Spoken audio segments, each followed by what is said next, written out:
নমস্কার বন্ধুরা, কেমন আছেন সবাই? প্রবাসী বাঙালি চ্যানেলে সকলকে স্বাগত। নতুন যেসব বন্ধু সাবস্ক্রাইব করেছেন চ্যানেলটিকে, তারা অনেকেই রিকোয়েস্ট করেছেন যে মাইক্রোওয়েভ ওভেনে কীভাবে পোলাও বানাতে হয় সেটা দেখানোর জন্য। তো আজকে আমি তার জন্যই বানাচ্ছি মাইক্রোওয়েভ ওভেনে সাদা পোলাও। সঙ্গে থাকুন, পুরো ভিডিওটি দেখবেন। ভালো লাগলে ভিডিওটি লাইক করবেন, শেয়ার করবেন। তাহলে চলুন রান্নায় চলে যায়। পোলাও বানানোর জন্য আমি প্রথমে নিয়ে নিচ্ছি 2 কাপ বাসমতি রাইস। এই কৌটোর মাপে আমি চাল নিলাম, তো এই কৌটোর মাপেই আমি জলটা ইউজ করব যখন রান্নাটা শুরু করব। এখন আমি চালটা ভিজিয়ে দিচ্ছি। আমি চালটিকে নর্মাল টেম্পারেচারে রাখা জল দিয়েই ভিজিয়ে রাখছি এখন 30 মিনিটের জন্য।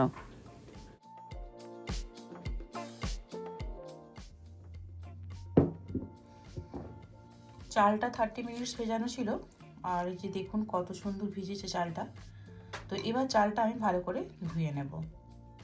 চালটা ধোয়া হয়ে গেছে আর একদম পুরো জল ঝরিয়ে নিয়েছি। তো এটাকে আমি এখন একটা প্লেটে একটু ড্রাই হতে দেব।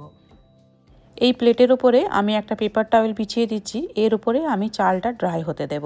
পেপার টাওয়েল যদি না থাকে দেওয়ার দরকার নেই, কারণ এখন তো শীতকাল, খুব তাড়াতাড়ি জলটা শুকিয়ে যাবে। আমার যেহেতু দরকার চটপট এখন, তো তার জন্য আমি এইভাবে চালটাকে ড্রাই হতে দিচ্ছি। আর এইভাবে একদম ছড়িয়ে দেবেন, তাহলে চাল খুব তাড়াতাড়ি ড্রাই হয়ে যাবে। এটা অ্যাটলিস্ট আমি এখন 10 মিনিট রেখে দেবো এইভাবে, তারপর আমি রান্নাটা শুরু করব। পোলাও বানানোর জন্য আমি নিয়ে নিয়েছি এখানে কাজু বাদাম, আর নিয়েছি কিশমিশ, আর এখানে নিয়ে নিয়েছি গরম মশলা, গোটা গরম মশলা নিয়েছি। তো তার মধ্যে এই দারচিনি রয়েছে, আর লবঙ্গ আর এলাচ রয়েছে, আর এলাচগুলোকে এভাবে ফাটিয়ে নিয়েছি। যদি ফাটানো না হয় তাহলে কিন্তু মাইক্রোওয়েভ ওভেনের মধ্যে যদি তেলের মধ্যে দেওয়া হয় ফেটে যেতে পারে, তো তার জন্য এইভাবে ফাটিয়ে ইউজ করবেন। এখানে আমি একটা মাইক্রোওয়েভ শেপ বাটি নিয়ে নিয়েছি, এর মধ্যে আমি এখন রাইসটা বানাবো। প্রথমে আমি দিয়ে দিচ্ছি 1 চামচ ঘি। ঘিটাকে আমি এখন একটু গরম করে নেব।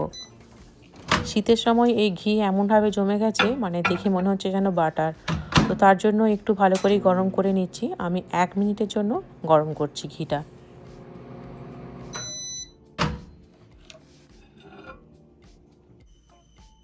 এখন আমি গরম ঘিয়ের মধ্যে দিয়ে দেবো গোটা গরম মশলাগুলি।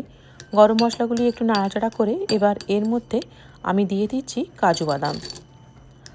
ঘিয়ের মধ্যে কাজু বাদামগুলোকে ভালো করে নাড়াচাড়া করে নিচ্ছি। তবে আমি এখন কিশমিশগুলো দেব না, কারণ আমি এখন কাজু বাদামগুলিকে একবার মাইক্রোওয়েভ করে নেব। কিশমিশগুলোকে যদি আমি এখন দিই তাহলে ওগুলো পুড়ে যেতে পারে, তো তার জন্য আমি পরে দেব। আমি এখন 30 সেকেন্ডস মাইক্রো করে নিচ্ছি।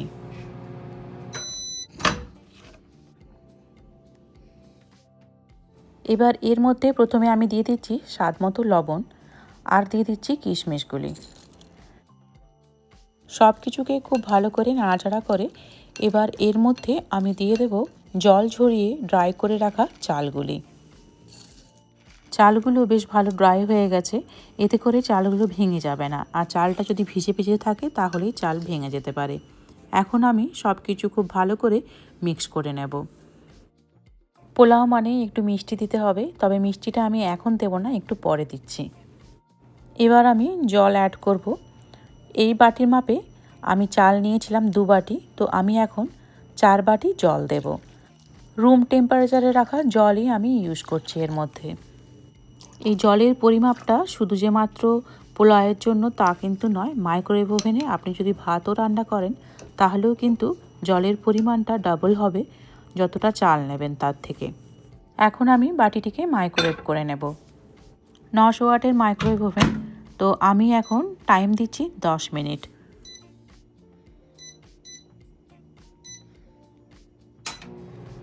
10 মিনিট পর আমি রাইসটাকে একবার বের করব, সুগারটা অ্যাড করে দেব, আর রাইসটাকে একটু ওলটপালট করে দেব। রাইসের বাটিটা আমি এবার বের করে নিচ্ছি, আর আমি অ্যাড করে দিচ্ছি সুগার। আপনারা যেরকম মিষ্টি খেতে পছন্দ করেন সেরকম সুগার ইউজ করবেন। এবার আমি সুগারটিকে খুব ভালো করে মিশিয়ে নিচ্ছি, আর এতে করে রাইসটাও ওলটপালট হয়ে যাচ্ছে। রাইসটা 70%-এর মতো হয়েই এসেছে। সাইডে লেগে থাকা ভাতগুলি আমি নামিয়ে দিয়ে এবার আমি বাটিটিকে আবারও মাইক্রোওয়েভ করে নেব। এখন আমি টাইম দিয়ে দিচ্ছি 8 মিনিট। বন্ধুরা, আপনারা অনেকেই জিজ্ঞেস করেন যে মাইক্রোওয়েভ ওভেন এতটা পরিষ্কার কী করে থাকে। তো সপ্তাহে যদি 2 দিন অন্তত মাইক্রোওয়েভ ওভেনটা একটা ড্যাম্প ক্লথ দিয়ে একটুখানি পরিষ্কার করে নেন, তাহলে কিন্তু এরকমই পরিষ্কার থাকবে। 12 সেকেন্ড রয়েছে, তো এটা হয়ে যাওয়ার পর আমি ইমিডিয়েটলি বের করব না, 5 মিনিট রেস্টিং টাইম দিয়ে তারপর আমি বাটিটিকে বের করব।